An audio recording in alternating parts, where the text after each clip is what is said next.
인류 역사상 가장 큰 사건을 우리가 예수님이 이 땅에 오신 사건이라고 이야기하는데요. 그런데 하나님이 육신이 되신 이 놀라운 사건이 사복음서 가운데에 이 마태복음과 누가복음에만 기록되어 있습니다. 그 가운데 특별히 누가복음은 예수님의 탄생과 더불어서 예수님의 어렸을 때의 이야기를 비교적 상세히 우리에게 보여주고 있는데요.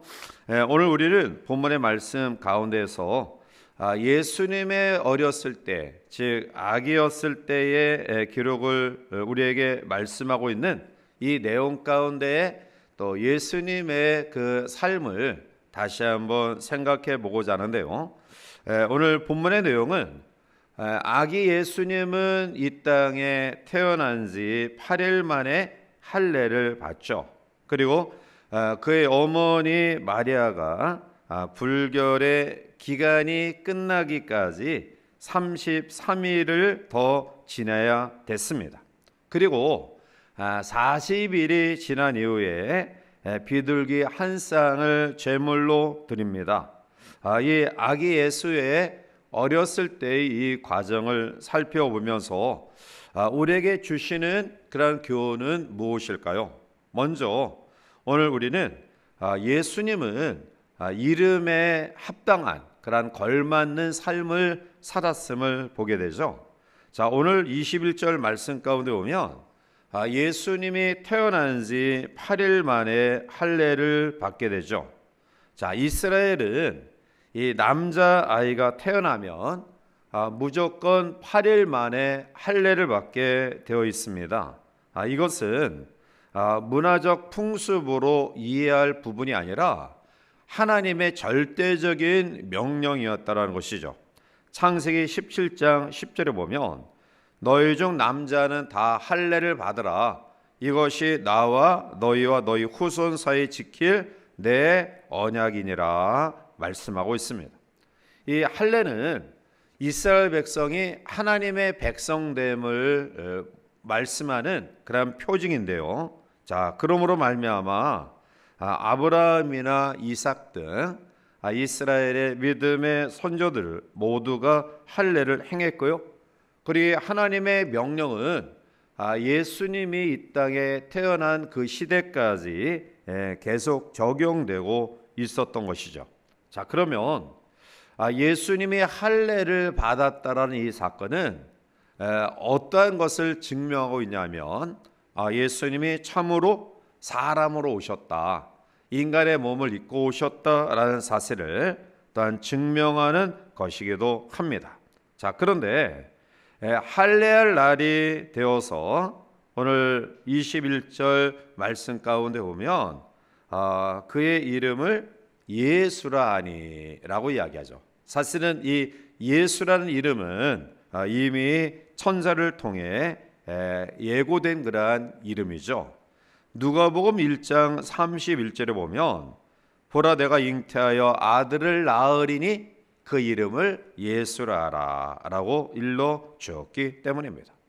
즉 예수란 이름은 이 요셉과 마리아가 지은 것이 아니라 이미 탄생하기 전에 하나님이 천사를 통해 주신 그런 이름이죠. 그리고 그 이름의 뜻은 마태복음 1장 21절에 보면 아들 낳으리니 이름을 예수라 하라. 이는 그가 자기 백성을 그들의 죄에서 구원할 자이다 라고 말씀하죠. 즉 예수라는 이름은 구원이라는 뜻을 가지고 있습니다. 구약의 여호수아나 호세아 그리고 신약의 예수는 모두가 같은 어원을 가지고 있는데요. 아무튼 예수님은 탄생하기 전부터 하나님께서 예수님의 이름을 지어 명하신 그런 분이다. 물론 예수님뿐만 아니라 성경에 보면 하나님이 이름을 미리 지어주신 그런 사람들이 있습니다. 이것은 하나님뿐만 아니라 오늘 사람에게도 아이를 임신하여 이제 출산의 과정까지 잘 태교하며 준비하면서 이제 그 아이의 이름을 부모님이 신중히 생각하고 이름을 짓습니다. 특별히 믿음을 가진 성도는 신앙적인 어떤 배경을 가진 또 하나님께서 원하시는 그러한 사람으로 성장시키기 위해서 기도하면서 또 신앙의 어떤 의미를 가진 이름을 짓는 경우가 많이 있습니다.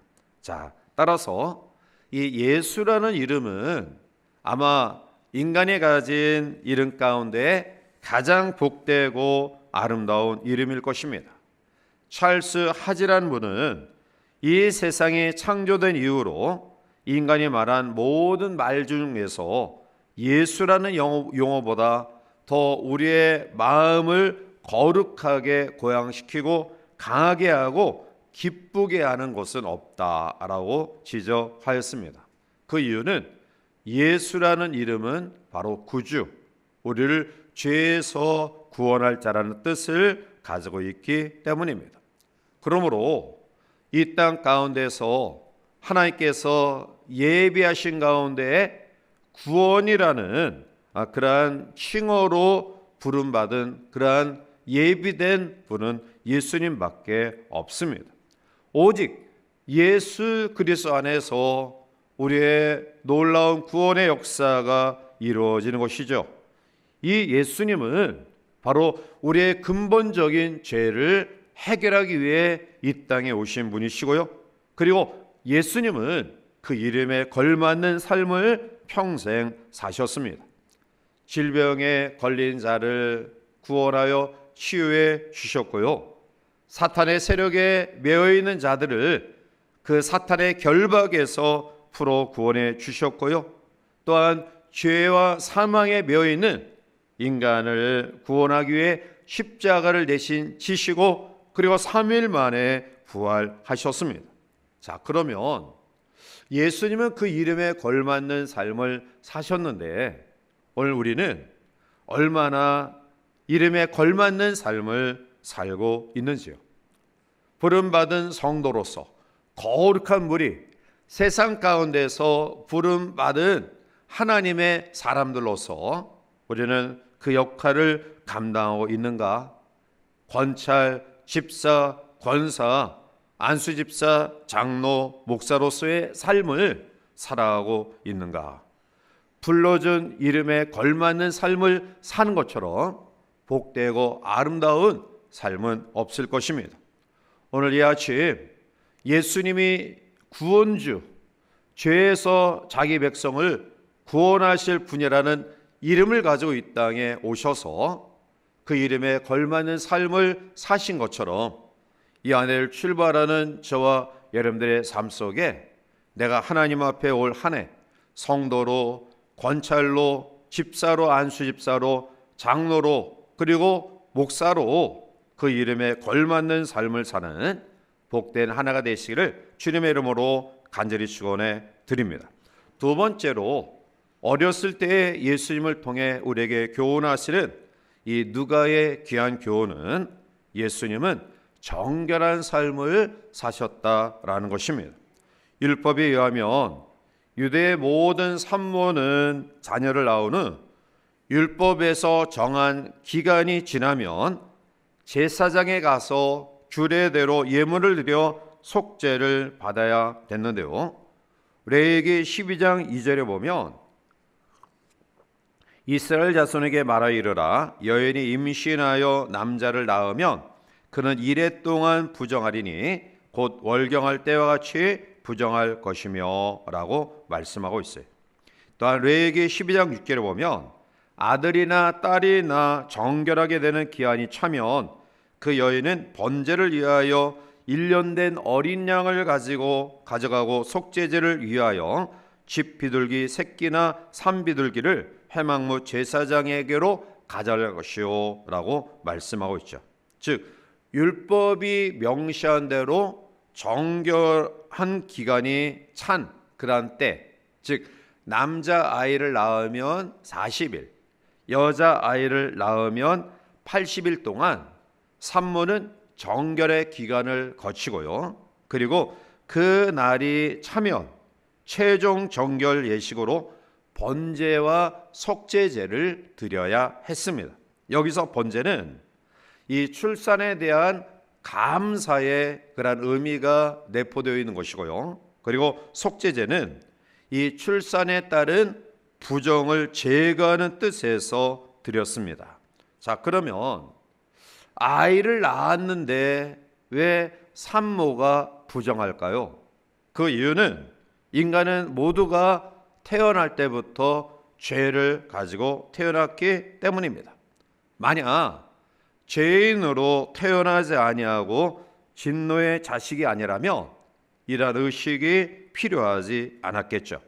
그러나 온 인류가 하나님의 말씀을 거역함으로 아담 이후에 태어난 모든 인간은 죄성을 가지고 있기 때문에 바로 아이를 출산하고 남자아이를 낳으면 40일 동안, 그리고 여자아이를 낳으면 80일 동안 정결의 기간을 거치고, 그리고 그 아이를 위하여 번제와 속죄제를 드림으로 그 모든 부정함을 제거하는 그러한 예식을 치렀던 것이죠. 그래서 오늘날도 우리 가정에서 아이가 출생을 하면 적어도 이제 40일 정도는 이제 몸과 마음을 잘 추스리고, 그리고 한 40일 정도가 되면 또 교회에 데리고 와서 온 성도들 앞에 또 처음 하나님의 성전에서 예배하는 가운데 또 축복의 기도를 받는 이러한 것도 이러한 유의 일환이라고 생각이 됩니다. 자, 아무튼 간에 마리아와 요셉은 아기 예수를 이제 대제사장을 찾아가 하나님께 제사를 드렸는데요. 자, 그렇지만 결국 이 예수님은 우리를 위한 대제사장이십니다. 히브리서 4장 15절을 보면 우리에게 있는 대제사장은 우리의 연약함을 동정하지 못하실 이가 아니요 모든 일에 우리와 똑같이 시험을 받으시니로되 죄는 없으시니라. 아멘. 결국 예수님은 대제사장으로서 우리를 위하여 자기의 몸을 속죄 제물로 드리셨습니다. 자, 이와 같이 우리의 죄를 위해 속죄 제물로 드려진 대제사장이신 예수님은 오늘 우리에게 이러한 삶을 요구하고 있습니다. 그것은 베드로전서 1장 18절과 19절에 너희가 알거냐 너희 조상이 물려준 헛된 행실에서 대속함을 받은 것은 은이나 금같이 없어질 것으로 된 것이 아니요 오직 흠없고 점없는 어린 양 같은 그리스도의 보배로운 피로 된 것이니라. 즉 우리를 위하여 대제사장이신 예수 그리스도께서 친히 죄 없으신 그분께서 우리를 위하여 제물로 하나님 앞에 드려졌다라는 것이죠. 그러므로 오늘 주의 제자가 된 우리 모두는 이 한 해를 주님을 닮아가며 주님을 따라가기를 결단하는 우리는 어떠한 삶을 살아야 마땅할까요? 빌립보서 2장 15절에 이는 너희가 흠이 없고 순전하여 어그러지고 거스르는 세대 가운데서 하나님의 흠없는 자녀로 세상에서 그들 가운데 빛들로 나타내며 라고 우리에게 어떠한 삶을 살 것인가를 요구하고 있죠. 그것은 이 사악한 죄 많은 세상 가운데서 구별된 빛된 삶을 살아가라는 것입니다. 그러므로 오늘 이 아침 주님 오실 때까지 오늘 우리는 어떠한 삶을 살아야 마땅할까? 데살로니가전서 5장 23절에 말씀하고 있는 것처럼 평강의 하나님이 친히 너희를 온전히 거룩하게 하시고 또 너희의 온 영과 혼과 몸이 우리 주 예수 그리스도께서 강림하실 때에 흠없게 보존되기를 원한다라는 말씀처럼 이 한 해를 하나님 앞에 거룩하고 구별되고 정결한 삶으로, 아니 주님께서 이 땅에 다시 오실 때까지 주님이 정결 예식을 통해서 오늘 우리에게 속죄 제물이 되어 주셔서 우리에게 원하시는 이러한 구별된 정결한 삶이 또 이 안에 우리 가운데 지속되어지기를 주님의 이름으로 간절히 축원해 드립니다.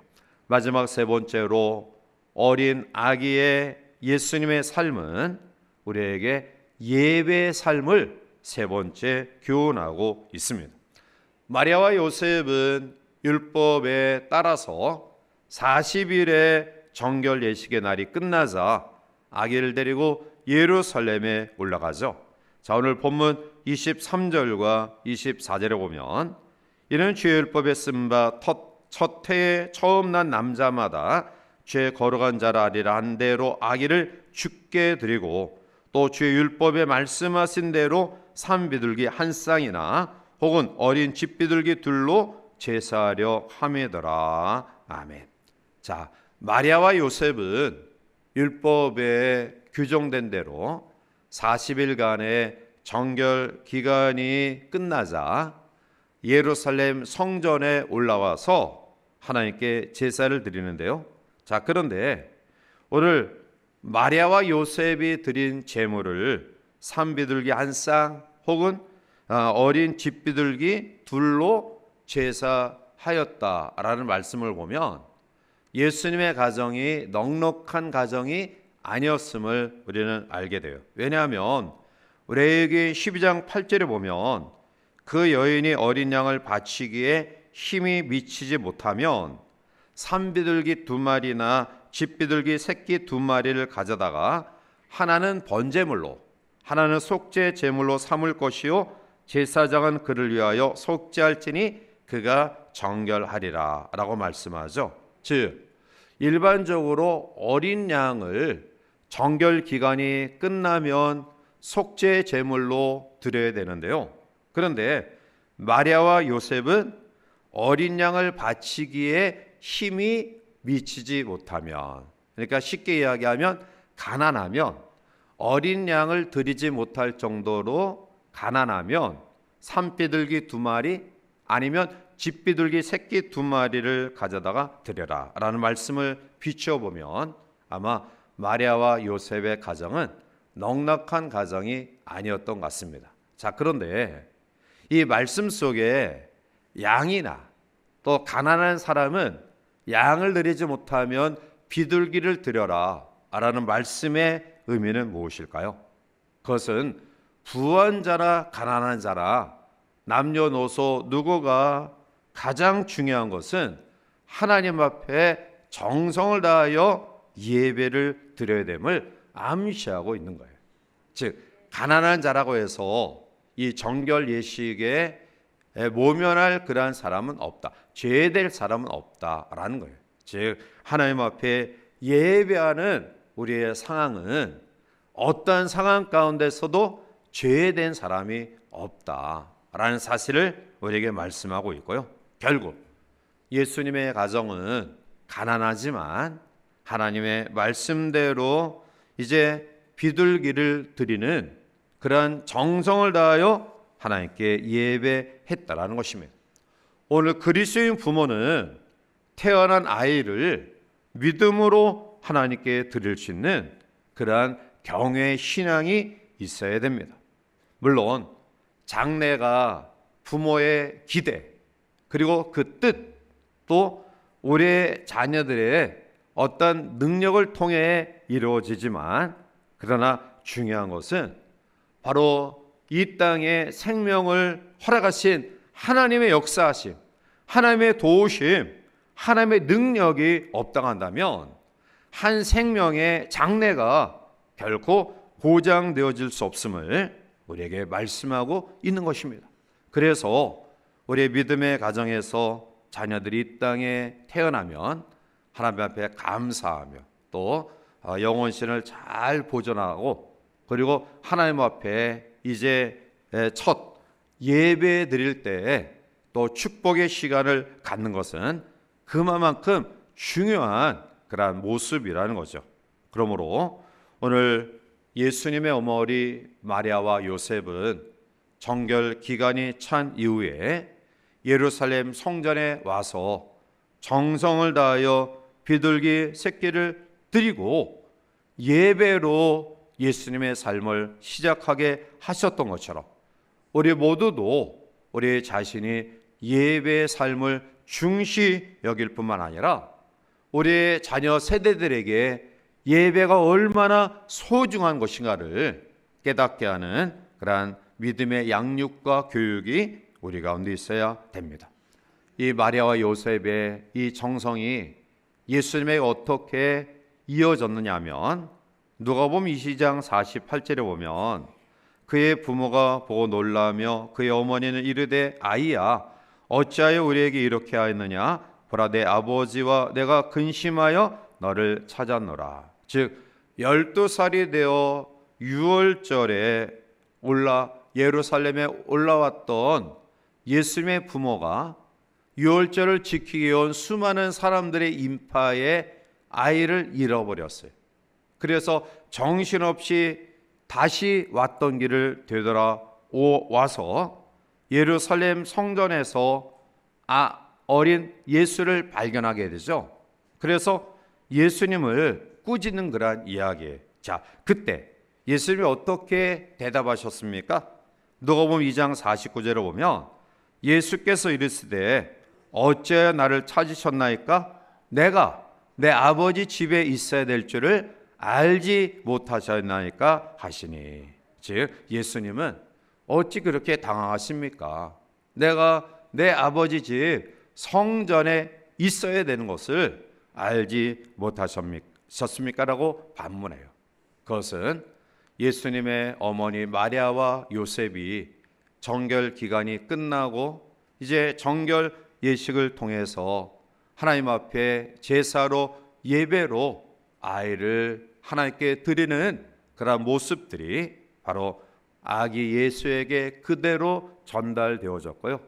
12살이 되던 해에 이제 율법에 의해 처음으로 자기가 나와 예배하는 그 과정 속에 예수님의 이 반문 가운데 부모님의 기도, 부모님의 신앙의 양육은 결코 헛되지 않구나. 그렇게 자연스럽게 스며들어서 우리의 자녀 세대들이 하나님의 성전을 귀히 여기며 예배를 소중히 여기는 사람으로 성장하는구나 라는 사실을 알게 됩니다. 따라서 이 아침 이제 예수님의 이 출생의 과정 속에 주시는 어렸을 때 세 가지 삶을 우리가 다시 한번 꼭 기억하면서 우리 모두도 이 안에 성도로서 또 직분자로서 이름에 걸맞는 삶, 또한 이 악한 세상 가운데서 구별된 성결하고 정결한 삶, 또한 하나님 앞에 어떠한 경우에도 예배의 삶을 소중히 여기는 우리 모두가 되어서 주님을 본받는 복된 이 한 해가 되시기를 주님의 이름으로 간절히 축원해 드립니다.